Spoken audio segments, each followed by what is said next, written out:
Okey, ini soalan 2018.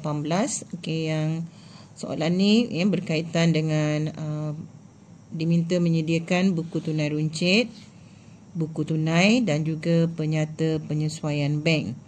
Okey, jadi ini adalah soalan untuk buku tunai yang diberitahu, maknanya sistem panja ni nilai panjanya berjumlah RM200.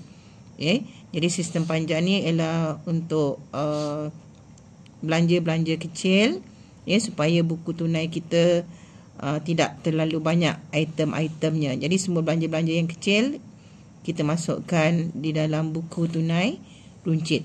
Okey, jadi dalam soalan ni dia dah bagi tahu nilai panja ialah 200. Jadi dia bagi tahu dalam ni baki buku tunai runcit sebelum tu ialah RM57. Okey, berapakah rekrutmennya? Dia dah bagi tahu dengan cek, maknanya ni keluarkan cek untuk menggenapkan balik semula panja ni menjadi 200. Jadi maknanya kita tolakkan 200 tu dengan RM57. Jadi maknanya jumlahnya ialah yang perlu dimasukkan semula ialah RM143. Jadi yang ini maknanya rekrutmen dengan cek ni ialah RM143. Sebabnya panja tu perlu ada RM200, tapi baki sebelum ni hanya ada RM57. Jadi perlu dimasukkan semula RM143. Jadi dalam buku tunai runcit, dalam SPM akan diberi format buku tunai runcit dan kamu perlu mengisi ruangan yang sepatutnya. Jadi yang bermula dengan tarikh. Lepas tu butir.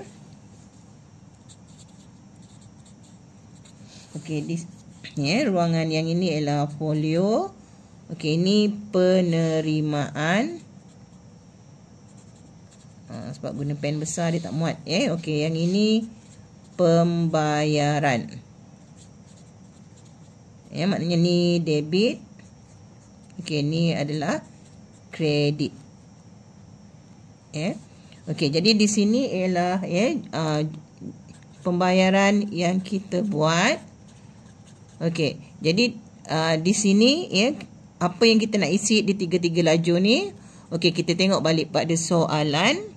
Tengok soalan dekat sini. Maknanya disediakan buku tunai runcit. Tunjukkan laju alat tulis, belanja pos dan belanja pejabat.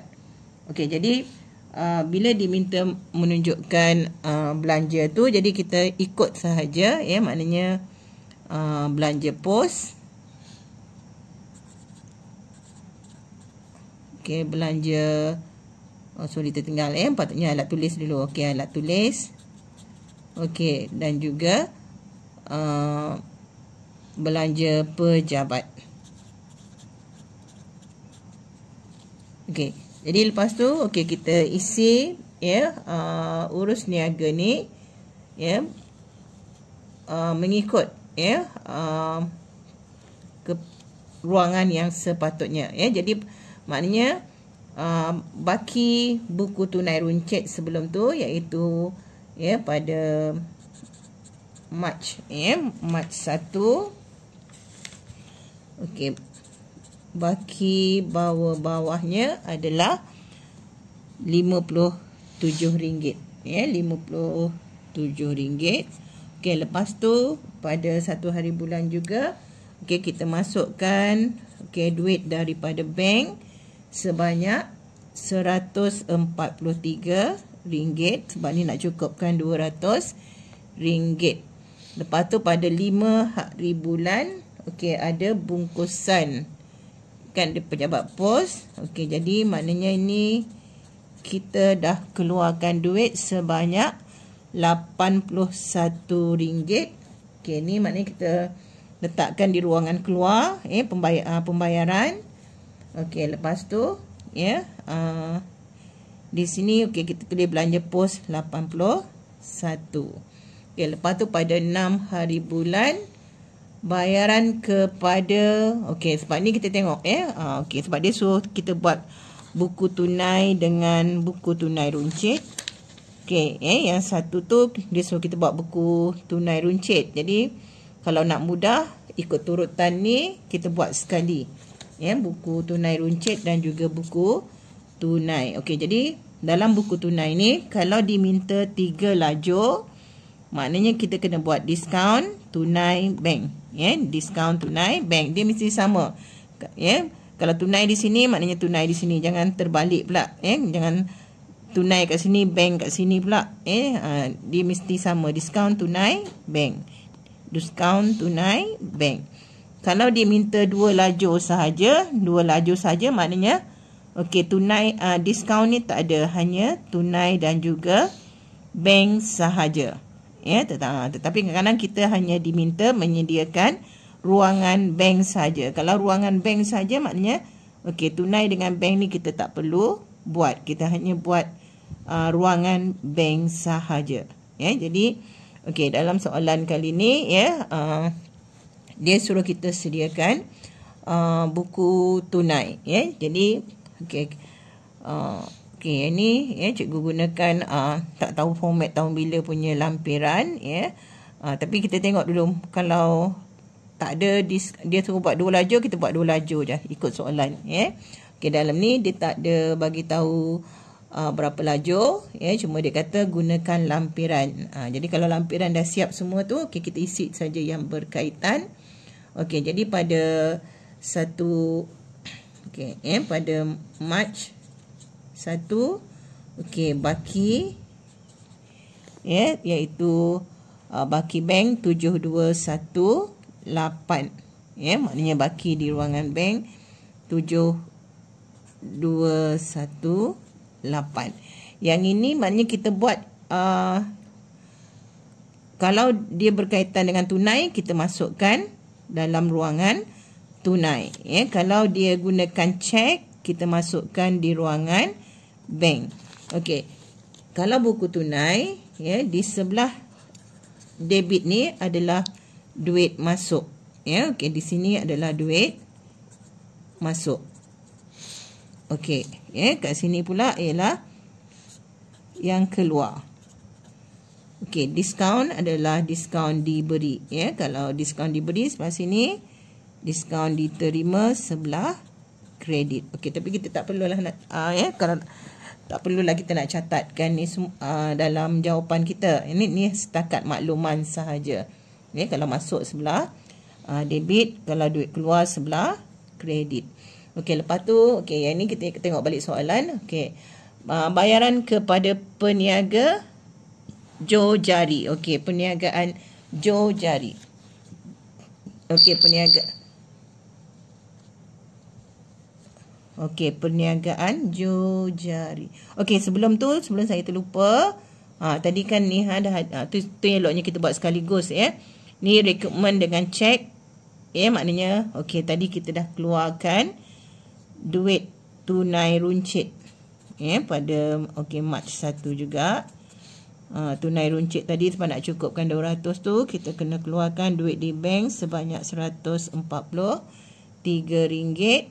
Okey, lepas tu bayaran bungkusan pos dah. Okey, bayaran kepada perniagaan Joe Jari pada 6 hari bulan. Okey, perniagaan dalam paksa tulis penuh. Okey, Joe Jari cikgu tak tulis penuh sebab sempit ruangan dia, pen cikgu pun besar. Perniagaan Joe Jari 1535. 1535 sebab ni dia ada nombor cek, jadi confirm lah bank. Okey, lepas tu cek diterima untuk jualan tunai. Jadi bila cek diterima untuk jualan tunai pada 10 hari bulan. Jadi kalau cek diterima untuk jualan tunai, maknanya butirannya ialah jualan. Jangan masukkan dekat tunai, dia masukkan jualan tunai. Bila ada je cek, maknanya itu adalah bank. Okey, sebanyak 2280. Okey, lepas tu pada 11 hari bulan, okey, ada belian. Ya, kalau belian dengan cek, okey, maknanya kita dah keluarkan duit bank sebanyak 2007, ya. Okey, lepas tu okey, kalau untuk penyata penyesuaian bank, nombor-nombor cek ni kita kena ambil kira, ya. Kita kena alert dengan nombor cek ni. Okey, lepas tu terima cek daripada Nazirah Enterprise. Okay, dia senang je buku tunai ni, ya. Okey, Nazirah, kita tulis nama Nazirah. Okey, Enterprise. Okey, sebanyak 1564, ya. Okey, lepas tu mana lagi? Okey, lepas tu bayaran untuk kertas A4 RM45. Jadi bayaran kertas A4 RM45 jangan masuk dalam buku tunai sebab dia kecil saja. Okey, jadi kita ambil ni pada 16 hari bulan. Okey, kertas A4 sebanyak RM45. Maknanya RM45 dia bayar kertas A4, dia keluarkan duit RM45. Okey, apakah kertas A4 tu? Takkan belanja pos kan, takkan belanja pejabat. Jadi dia kertas A4 adalah alat tulis. Okey. Lepas tu 16, 19 hari bulan bayaran stem dan pos. Okey, bayaran stem dan pos. Okey, maknanya butirannya ialah stem dan pos. Okey, stem dan pos sebanyak RM13. Ni masuklah dekat pejabat. Pejabat pos sebanyak RM13. Okey, bayaran untuk upah cuci pejabat pada 23 hari bulan. Okey, upah cuci. Okey, 23 hari bulan upah mencuci pejabat RM20. Okey, ini adalah belanja pejabat. Lepas tu bayaran gaji dengan cek. Okey, maknanya pada 29 bayar gaji dengan cek M4025. Jadi yang bagusnya bila ada nombor cek tu, kalau kita dapat tulis dalam kurungan, ni ada ruangan cek ni, ya. Patutnya kita tulis nombor-nombor cek ni, gunanya nanti nombor 300130. Okey, lepas tu belian tadi 300129. Okey, ni 300128. Tunai runcit tadi ialah 300127. Cikgu tak habis tulis tadi. Okey, ni bukan tunai, ni tunai runcit.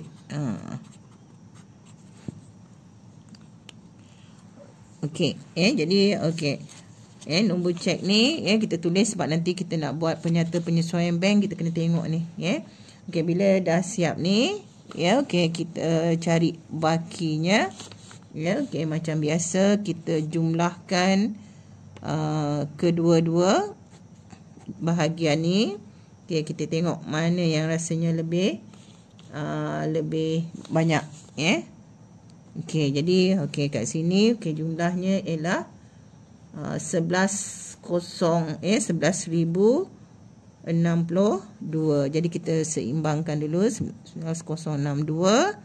Jadi maknanya kita pada 30 hari bulan kita ada baki HB, iaitu sebanyak 3352. Okey, macam mana nak dapat baki ni? Maknanya jumlah ni tolakkan dengan semua jumlah yang ada di sini. Kita dapat 3352. Jadi maknanya pada April 1, pada 1 April akan ada baki BB sebanyak 3352. Okey. Untuk buku tunai tadi, buku tunai runcit. Okey, kita jumlahkan semua ni. Okey. Kita jumlahkan, maknanya ini ada RM94. Okey, ni 45. Okey, ini RM20. Okey. Penerimaan semuanya ada 200, ya. Lepas tu kita dah belanjakan sebanyak RM159, ya. Jadi maknanya, ya, kita perlu nanti nak top up balik ialah sebanyak kita ada baki sebanyak, ya, RM41. Jadi maknanya nanti kita sepatutnya, ya, duit ni sentiasa ada RM200, ya. Jadi maknanya pada bulan April nanti, ya, 1 April, maknanya baki bawah-bawahnya ada RM41. Jadi maknanya perlu di top up sebanyak RM159, ya. Okey.